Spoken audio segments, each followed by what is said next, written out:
अंदर से हंसी और अपनापन की आवाजें आ रही हैं। मीना बाहर दरवाजे पर खड़ी रहती है और बाहर से ही देखती है कि माँ, बाबूजी, विमला और श्यामू के साथ बैठे हंसी मजाक कर रहे हैं। विमला चाय पिला रही है और सबके चेहरों पर शांति है। मीना की आंखें चौड़ी हो जाती हैं, जैसे किसी ने उसे धोखा दे दिया हो। अंदर का माहौल और उनकी बातचीत। माँ देखो जरा, बाबूजी फिर वही पुरानी बातें छेड़ रहे हैं। कहते हैं कि जवानी में कैसे बैलगाड़ी हाँकते थे और सब गांव वाले उनकी तारीफ करते थे। अरे वो जमाना ही कुछ और था। मेहनत भी थी, मजा भी था। और अब देखो ये बुढ़ापा। लेकिन शुक्र है तुम जैसे बच्चों का सहारा है। हाँ बिटिया, तूने हमें अपने घर बुलाकर घर में नहीं बल्कि अपने दिल में जगह दी है।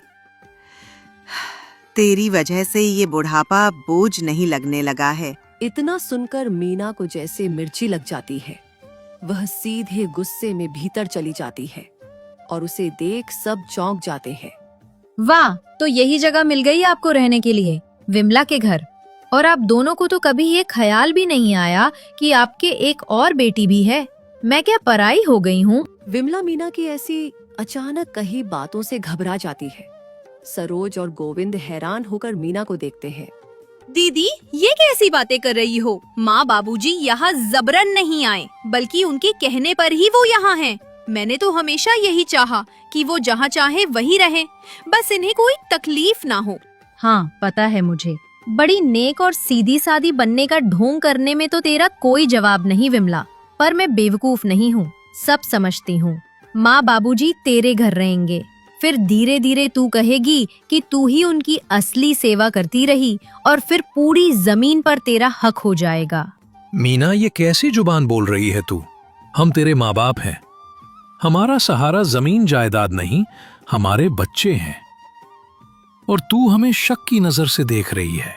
बिटिया, तूने ही कहा था कि तेरे घर में तंगी है, हालात ठीक नहीं है। हम कैसे बोझ बनकर वहां रहते, इसलिए यहाँ आ गए।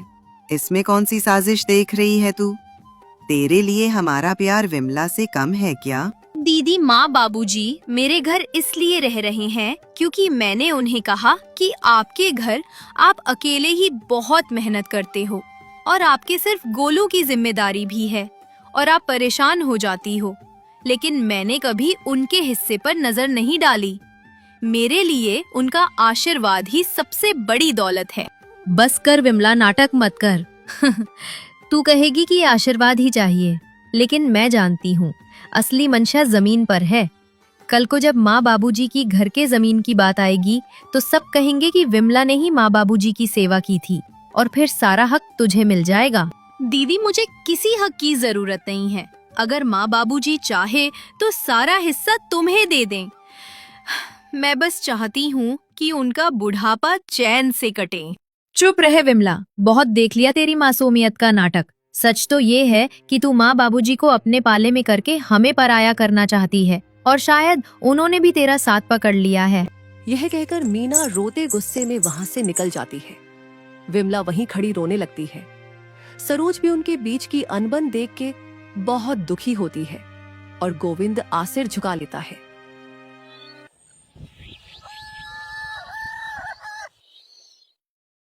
रात को मीना का घर। उसी दिन मीना गुस्से में रसोई की चारपाई में बैठी हुई है। रात के खाने का भी कुछ इंतजाम नहीं करती है। तभी मोहन उसके पास आता है। अरे क्या हुआ? तू तो ऐसे बैठी है जैसे कोई जंग हार कर आई हो। अरे क्यों ऐसी मुंह फुलाई हुई है? रात का खाना भी नहीं पका रही है। अरे गोलू भी भूखा होगा, कुछ तो इंतजाम कर। अरे हर समय खाना खाना करते रहते हो। यहाँ मुझ पर चिंता की भार आ गई है। आज मैंने अपनी आंखों से देखा, माँ बाबूजी विमला के घर बैठे थे, ऐसे जैसे वही उनकी असली बेटी हो।